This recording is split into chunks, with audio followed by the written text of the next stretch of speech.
Today I'm going to read from a passage, from a very small passage in 1 Chronicles 4, and it talks about a man named Jabez, and it only gives a few little verses about this guy, but it gives us a lot of insight as to what he was like. It says in 1 Chronicles 4, verse 9 through 10, Jabez was more honorable than his brothers. His mother named him Jabez, saying, I gave birth to him in pain. Jabez cried out to the God of Israel, Oh, that you would bless me and enlarge my territory. Let your hand be with me and keep me from harm, so that I will be free of pain. And God granted his request.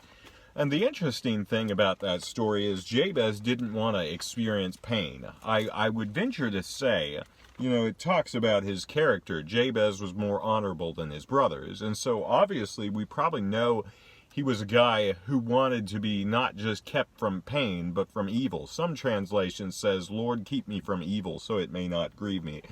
And if we know anything about sin, we know that sin causes a lot of unnecessary pain in our lives. And I think Jabez probably had figured that out, that, sin, to be kept from sin also was a very, very important thing to himself. I would say that was probably one of the desires of his heart, because it wasn't that I don't think he just asked God, just make my life easy, take away all my pains and struggles. I think Jabez really had the right motive behind that. And when we think about prayer, we turn to Luke 11. Jesus taught about how we should pray. Let me turn there real quick. And we see God obviously answered Jabez's prayer, and it was from a right heart, because God answers prayers that come from a right heart with pure motives that are according to his will. And so obviously God answered that prayer because it was according to his will. But we see further insight when Jesus talks about the teaching on prayer. One day, and we're in Luke 11, starting out with verse 1. One day Jesus was praying in a certain place. When he finished, one of his disciples said, Lord, teach us to pray, just as John taught his disciples.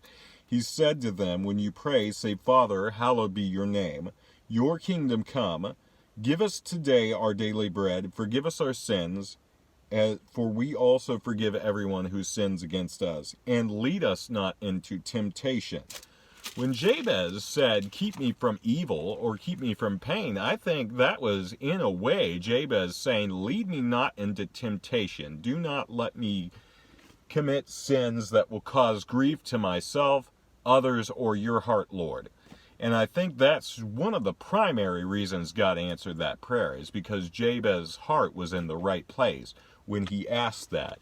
And we are, as Christians, have the privilege of prayer. Now that our sins have been forgiven, our sins aren't keeping us back from approaching holy God. Jesus Christ paid the ultimate price to forgive our sins and cleanse us so that we could come near to God in prayer and have a relationship with him. We're told in Hebrews 4:16, let us then approach God's throne of grace with confidence so that we may receive mercy and find grace to help us in our time of need. And we really need to do that daily, because throughout the day we'll struggle with a variety of things, temptations, challenges, and we need to pray that God gives us the grace to get through those kind of things.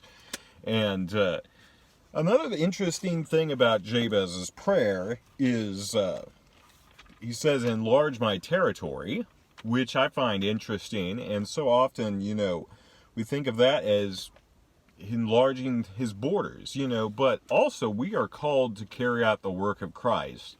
And so through that, we should pray that God enlarges the harvest of what we're doing. And, we're told, pray like this, Father, hallowed be your name. Your kingdom come. Your will be done. And I think that was another part of the element of Jabez's prayer. He wanted God to use him to the greatest capacity and enlarge the harvest of what he was trying to do for the Lord.